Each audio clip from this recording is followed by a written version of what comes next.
Hi, I'm Breaka and I'm here with Music Radar Tech to talk about my new project Aeoui, some of the creative process behind it.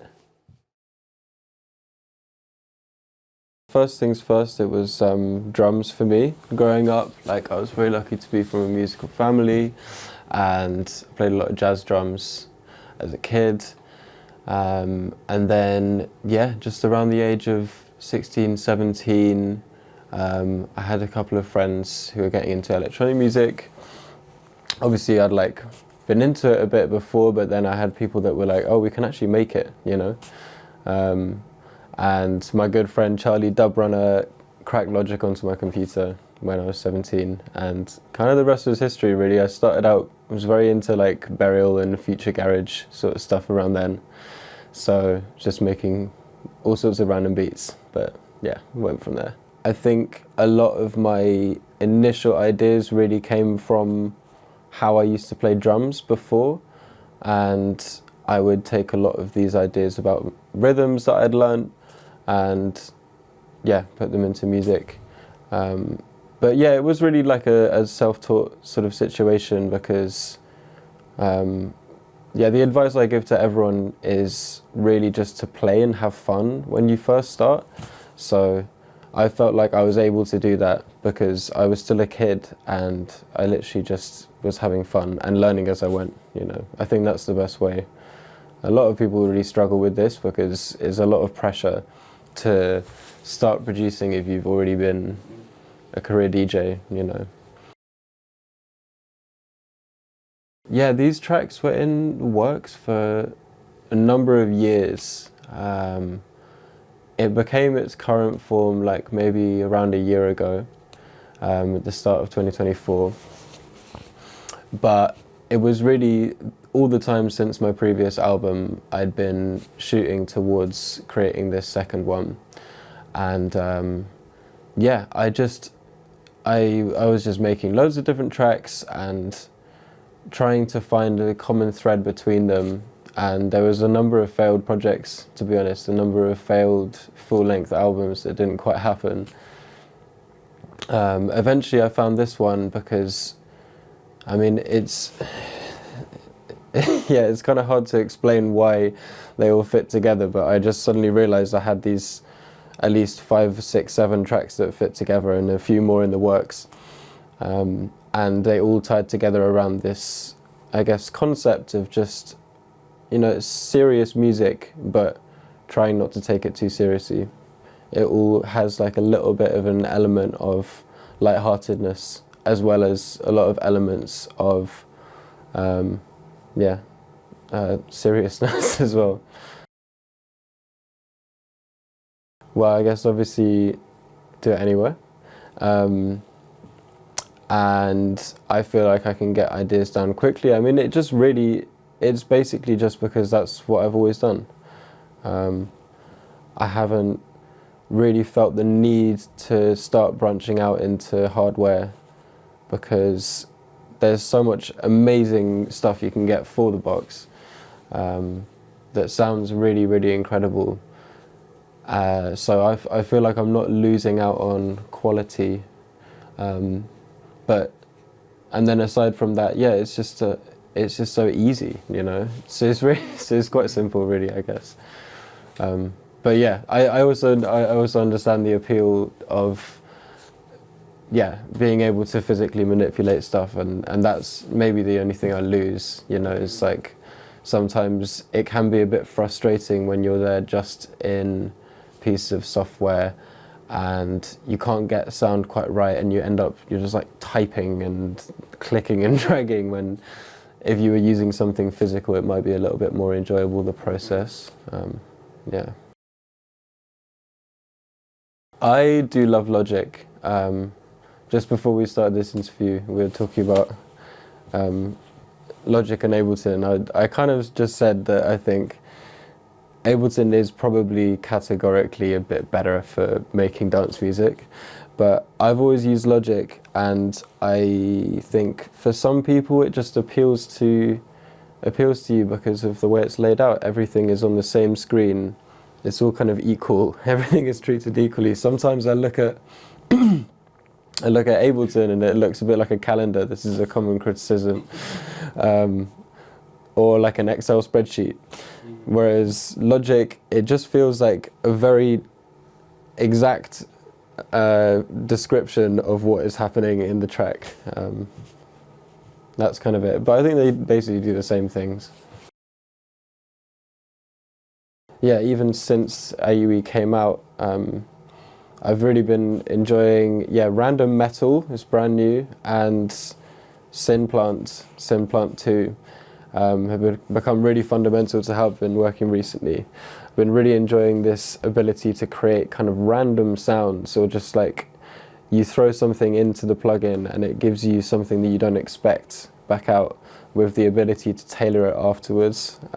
So yeah, that's something I've been really enjoying, and it really helps with creativity. I think when you're given limitations slightly outside of your control, it helps you to make quicker creative judgments. I guess a familiar one for me is really these like big sort of bass stabs, bass wobs, and you can find them across all of my tracks, really. And the process for those is essentially trying to emulate how drum and bass producers would do that in the 90s and 2000s with like a desk and outboard gear.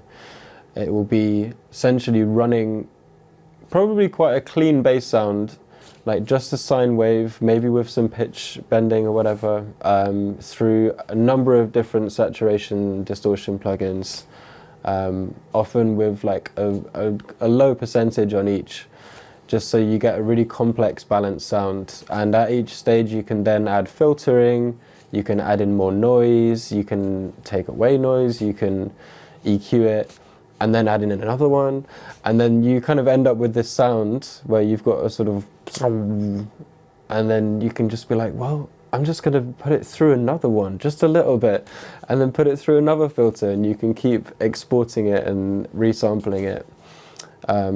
So yeah, that's how I do that, basically. Yeah, so the name came from me being taken the piss out of quite a bit, especially from like vocalist friends, and I don't know, a couple of people had this joke that they wouldn't want to work with me because they know I'm just going to turn everything they sing into just vowels. So yeah, I guess what I love is I just love the texture of the voice. I've got no shade to words, lyrics, but something about the texture of the voice. While I'm in my process of writing a track, I think an idea I'll often have is just to use a voice with its texture alone to create like more of a synth melody. And so yeah, the in-between parts of the phrases often work best for that. I'll do it by just chopping them out, putting them in a sampler, looping them, you know. It's kind of really just what you'd expect. Definitely Are We There, which is still my favourite from the album, and it was kind of one of the last ones to come together at the point where I realised it was an album. So in my mind it kind of feels like the piece that actually brought the whole thing together. But it was challenging for a number of reasons. It's just I came up with this really strange melody. I couldn't really work out why I liked it. It didn't really seem to fit into any of the normal patterns that I usually do. And so it took quite a long time to work that into the other elements of the track. It was also, I wrote it in a really stupid key, which is kind of an unusual one, but I realized a few years ago that you can't really write dance music tracks in C# minor. It sounds crap on sound systems. And for some reason, I wrote this track and I decided not to change it and just to live with it. And so that presented a lot of challenges too. But yeah, after many versions, it eventually started sounding good. Yeah, mixdowns I'm definitely doing as I go. it just becomes instinctive, really. The longer you produce, you'll just be constantly tweaking little things. If you know something doesn't sound good, you'll just make a little adjustment. And then, yeah, when you get to the end of the track, I'll try and sort of compartmentalize it in a different way. So you're not in your creative process anymore. You're just trying to be really brutal. And I guess actually in this final editing stage of the track, it won't always be just mixing I'm doing as well. It's still combined with production, because at that point I'll often be, I don't know, changing the structure slightly, even deleting some elements, maybe even adding something subtly. So yeah, it's very much mingled in with the production for me. So I have to admit, there wasn't a whole lot of thinking specifically behind it. We decided to do this shoot together because we really admired each other's work, me and Jordan Kaur, the photographer. And yeah, we just ended up with this picture. We were just being really silly. And it was only later when I realized that it kind of perfectly summarized this project that I'm doing. I was able to, yeah, I saw that it basically shows this silly, serious thing really well, because it's just such a chaotic picture. And I've seen a number of people find that image online and be like, I thought this was really serious, and then I realized that it's just a MIDI controller. It's not even some sort of fancy synth or anything.